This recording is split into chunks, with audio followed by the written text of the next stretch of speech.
So in the Hong Kong Sevens, the group stages are complete. Now we move on to the knockout games, the quarterfinals, and this one is about as big as you can get. Fiji taking on South Africa, both sides jockeying for that spot in the automatic Olympic qualification, and both sides want to be able to win here in Hong Kong. It's something that South Africa have never been able to do.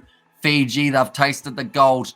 They want to be able to get another one in the Hong Kong Sevens. In this preview, we will be looking at previous results, key players, and then also a prediction for how we think this match will end up going. But we will start for the Fijians. They started off with a very solid win over the Samoans, a close encounter, but winning it 12 points to 7. Their next game, they found themselves up against the Canadians, a lot more comfortable in that game, still conceding the 7 points. They were able to score 42 of their own, getting themselves a nice 35-point victory. So at that point of the pool, we already knew it was going to be Fiji and Argentina, the two sides making their way through. And then the last game, Fiji versus Argentina in their head-to-head. The Fijians, they won it. They had to fight hard. Argentina started the match extremely well. Quite a few of those well-known players like Marcos Mineta, Luciano Gonzalez, all putting the pressure on the Fijians, but they fought through it, able to win that game 26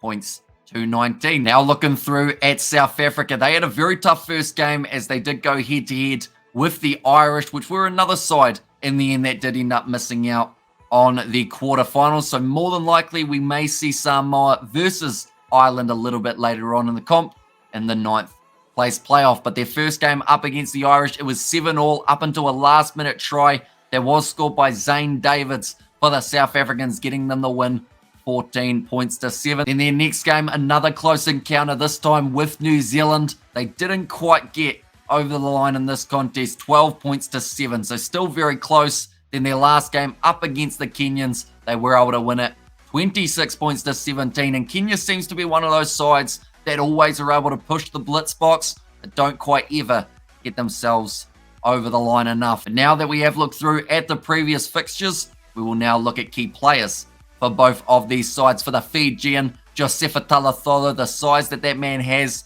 the lankiness, but in a good way, what I would call it for Talatolo, able to fend off individuals, make last-ditch effort tackles that do save his side from a possible try. He is one to watch out for in this game up against the South Africans. Then alongside him, Kiminelli Rasaku, the next Fijian to keep an eye on. He was able to score in the last fixture that they did play up against Argentina, got plenty of pace, and when he gets that motor rolling, he's extremely hard to stop and even tougher to be able to catch up with. Then the last Fijian to watch out for in this game, I am going to go with Waisea Nathunu. Now, I actually mentioned it in the last preview that I did for the Fijians, where I did predict that they were going to win their game up against Argentina, just not quite by the same margin as what did occur. I mentioned that Nathunu for his kicking is why I was selecting him as one of the key players. If he's kicking at a 75% success rate, he's got an extremely good chance of the Fijians walking away with just enough points. As we've seen from this Hong Kong Sevens,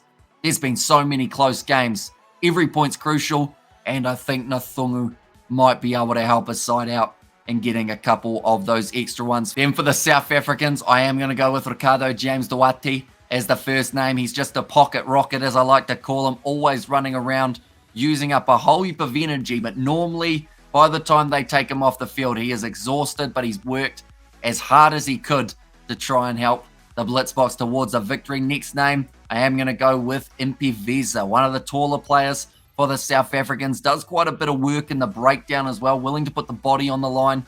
It's actually easy to spot at the moment for the Hong Kong Sevens, as he has got that headgear on that does make him stand out like a sore thumb. Then the last name for the South Africans to watch out for, I am going to go with Mfundo Ndlovu. Plenty of pace, good in the midfield, got that little bit of size to him as well, which I think is important up against the Fijian side.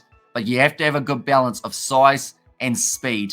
And I feel like a few of those other guys, such as a Sean Williams, slotting in there for South Africa, might be able to help with that extra bit of speed factor. But now we're up to the stage of predicting who is going to win this contest. I can tell you one thing, it should be close. Both of these sides are playing on their A game. It is anyone's game for the taking. But for this matchup, I am going to say that the Flying Fijians beat South Africa, and I'm going to go with the exact same score that they had in their game up against Argentina, that being 26 points to 19. So I think the Blitzboks, they'll have a valiant effort, but maybe just that last-minute try for the Fijians to seal the deal could be what we do end up seeing. But do let me know in the comments what your score prediction is for this game. Also, who you think the players are to watch out for throughout this exciting quarterfinal. But thank you all very much for tuning in. We will be doing the commentary on the channel for this matchup, so be sure to check that out live. If you did enjoy, sure leave a like and subscribe to the channel, and I will see you all for the next one.